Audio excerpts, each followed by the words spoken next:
ओम श्री गणेशाय नमः। ऊर्जाओं का खेल में आप सबका स्वागत है। नमस्कार। हम जानते हैं कि मन जब एकाग्र होता है तो साधना साकार होता है, चाहे वो आध्यात्मिक हो अथवा भौतिक हो। जितना मन बली तथा लंबे समय तक किसी जगह या वस्तु पर टिक सकेगा, उतना ही महान कार्य साध सकेगा।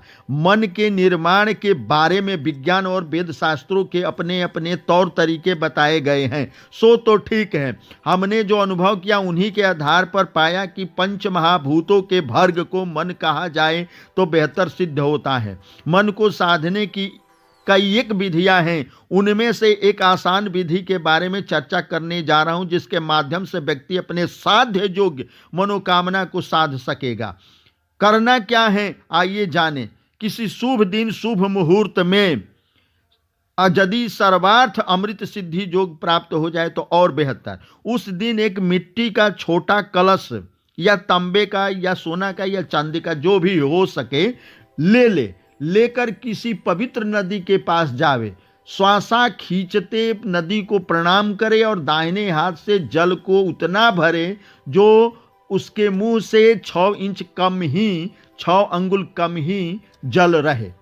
वहां से आप जल दाहिने हाथ में लेकर के चल दे। पीछे मुड़ करके कोई आवाज भी हो तो न देखे और अपने घर आ जाए। अपने घर में जहां पर सुविधा सुरक्षित जगह हो, घर के उत्तर के तरफ में पूजा घर को छोड़ करके, या एक कमरे में रहते हैं तो कमरे के उत्तर तरफ में आप 1 अंजलि जौ बार्ली नीचे रख करके उसी पर कलश स्थापित कर दे और उस कलश के अंदर बट वृक्ष, गुलर वृक्ष, पाकड़ वृक्ष, पीपल वृक्ष और आम वृक्ष का एक छोटी छोटी टहनी पत्ती सहित उसमें डाल दे और एक कटोरा ढक्कनी मिट्टी का हो, उसमें चावल श्वेत रंग का भर करके उस पर रख दे।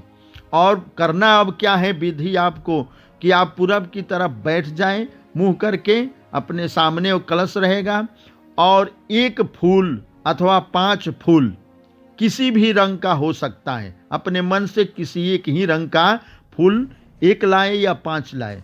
नित्य आपको जितना आज लाएंगे उतना ही रोज रोज आपको उतना ही फूल उसी रंग का लाना पड़ेगा और उसी टाइम पर आपको ये विधि करना पड़ेगा। करना क्या है कि हाथ जोड़ करके उस फूल को चढ़ा दे उसके ऊपर और बोले, हे वरुण देव, आप सर्वशक्तिमान हैं, आप वरदान देने में सर्व समर्थ हैं, आप मेरे पापों का क्षय कीजिए, दिव्य सकारात्मक ऊर्जाओं से परिपूर्ण कीजिए और मेरे अमूक कामना को शीघ्र साकार कर दीजिए।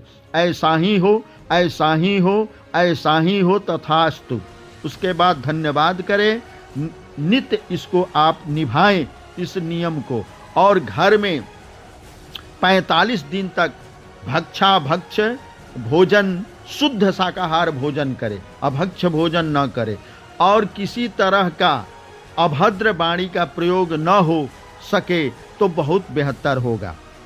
अब आप एक मनोकामना के लिए ये कर सकते हैं। दूसरा मनोकामना साधना हो तो 6 माह के बाद आप कर सकते हैं, अथवा परिवार के कोई अन्य सदस्य कर सकता है 45 दिनों के बाद।